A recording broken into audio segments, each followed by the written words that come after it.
Bonjour à tous les amis, j'espère que vous allez bien. Alors aujourd'hui, on va faire un petit tirage avec la lumière de fée. Vous savez que j'adore cet oracle, ça me parle bien et on va partir sur un thème que j'aime bien aussi, c'est la spiritualité. Alors, on a plusieurs thèmes, hein. Vous voyez ici, vous avez les sentimentales, travail, famille, karma, spiritualité.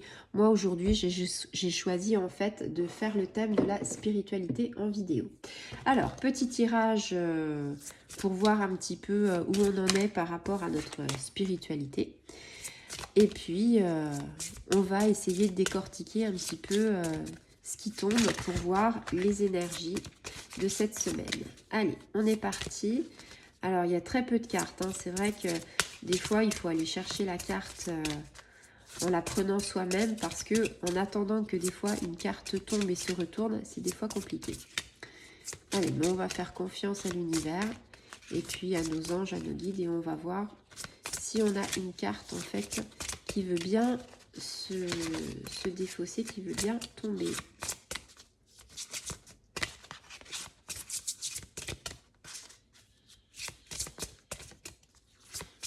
Et s'il n'y a pas de carte qui tombe, eh bien on fera comme les fois. Voilà. On ira la chercher. Mais là, en fait, il n'y a pas besoin d'aller la chercher parce qu'en fait, eh bien, je ne sais pas si vous voyez, mais en tout cas, la carte est tombée et nous avons la carte que j'aime beaucoup.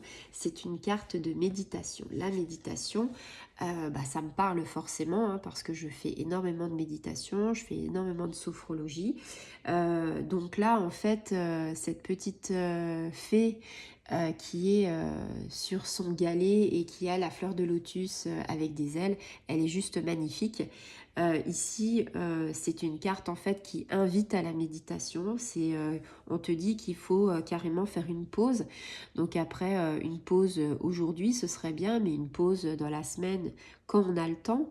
Et se trouver aussi du temps parce que généralement, on est plutôt à reporter au lendemain les choses qu'on pourrait faire. Et on se dit tout le temps, il faut que je prenne du temps pour moi, il faut que je fasse des choses pour moi. Et en fait, entre le travail, les enfants, la vie quotidienne, les tracas, on n'a pas forcément le temps en fait de se donner les moyens et de se trouver du temps. Ce qui est malheureusement ce qu'il faudrait justement éviter. Il faudrait qu'on puisse se donner à peu près 10 à 15 minutes de temps par jour pour soi. Donc ici, c'est une pause méditative qui est nécessaire. Pourquoi une pause méditative? Parce que justement, c'est pour éviter que la cocotte minute soit au bout du bout et que la soupape, en fait, il faut lâcher de temps en temps la soupape. En gros, on nous parle de lâcher prise avec cette méditation, se recentrer sur soi et être bien dans ses baskets. Donc je le disais, en fait, c'est pour se recentrer, pour s'ancrer, pour être aligné au niveau des chakras.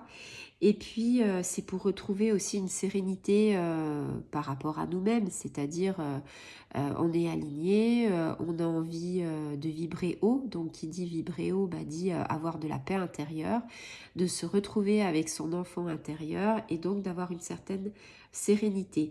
Pourquoi? Parce que quand on n'est plus attaché au mental et qu'on est dans l'inconscient, et qu'on parle avec son cœur et qu'on pose des intentions, on a, on va dire, on n'est plus dans le brouillage mental et on a ce qu'on appelle un mental plus clair, on a les idées plus claires, donc en fait on est plus apte à prendre les meilleures décisions qui pourraient arriver. On a tous des décisions à prendre de temps en temps et en fait quand on n'est plus dans ce brouillard mental, tout s'éclaircit. C'est ce que je dis souvent, j'aime bien dire que après la pluie, il y a toujours une éclaircie, il y a toujours un arc-en-ciel qui arrive et l'arc-en-ciel, généralement, c'est la lumière. Donc, qui dit la lumière dit en fait des choses plus joyeuses, de la joie, du bonheur dans notre vie, quoi. Donc ici, si vous n'êtes pas adepte de la méditation, si vous ne connaissez pas, eh bien, c'est peut-être l'occasion par le biais de cette vidéo en fait de connaître un petit peu la méditation, de s'y intéresser. Après la méditation, ça peut être plein de choses, hein. On peut faire une balade méditative, aller en forêt, ne penser plus à rien, ça peut être faire du yoga. Ce n'est pas forcément l'image de la méditation qu'on a. C'est-à-dire, on n'a pas besoin d'être en tailleur, on n'a pas besoin de ne rien dire. Il faut juste faire le vide dans sa tête, mais on peut le faire de multiples occasions. C'est pour ça que en fait, j'ai envie de vous dire, on a largement le moment dans une journée. Vous pouvez, admettons, être derrière un bureau et faire une petite méditation de 5 à 10 minutes. C'est peut-être pendant la pause café, c'est peut-être, voilà. Mais en tout cas, ne plus penser à ses soucis et se recentrer sur soi. Réciter peut-être un mantra, se dire juste aujourd'hui je vais bien, aujourd'hui je vais bien. Ça peut être quelque chose où aujourd'hui tout va bien aller, ma journée commence très bien. Ça peut être un mantra, ça peut être quelque chose du moment que vous posez l'intention. L'intention, c'est ce qu'il y a avec le cœur et pas ce qu'on fait avec le mental. Il faut parler avec son cœur. Si tu ressens la phrase méditative qui te dira aujourd'hui tout va bien aller, eh bien c'est déjà le début d'une méditation. Donc, on peut mettre ça dans notre programme de journée, c'est-à-dire, voilà, je vais au boulot, après j'ai les courses, après j'ai les gamins. Eh bien, entre-temps ou après, on peut se faire en fait un programme de méditation dans notre journée. Ça ne demande pas quelques heures, c'est plutôt court. Et puis, vous allez voir, il va avoir le stress qui va baisser, il va avoir le rythme cardiaque qui va s'abaisser, et puis on va avoir des hormones qui vont en fait apparaître dans notre corps. On va stimuler l'ocytocine. L'ocytocine, c'est quoi? C'est l'hormone du bonheur. Donc c'est quelque chose qu'on peut activer grâce à la méditation. Donc la méditation, elle est très bonne pour nous, elle est très bonne pour notre esprit. J'ai envie de dire, si vous la pratiquez régulièrement, votre fréquence énergétique, votre taux vibratoire va s'en ressentir et vous allez vibrer de plus en plus haut, et vous allez voir que quand on vibre de plus en plus haut, eh bien, quelque part, ça nous fait du bien à notre corps, ça nous fait du bien à notre esprit et ça fait du bien à notre entourage. Et j'ai envie de dire, ça fait du bien aussi au lieu.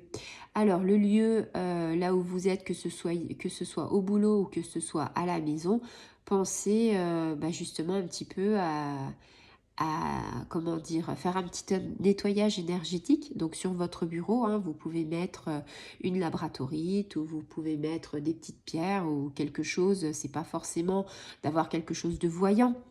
C'est quelque chose en fait qui nettoie un petit peu les énergies autour de vous.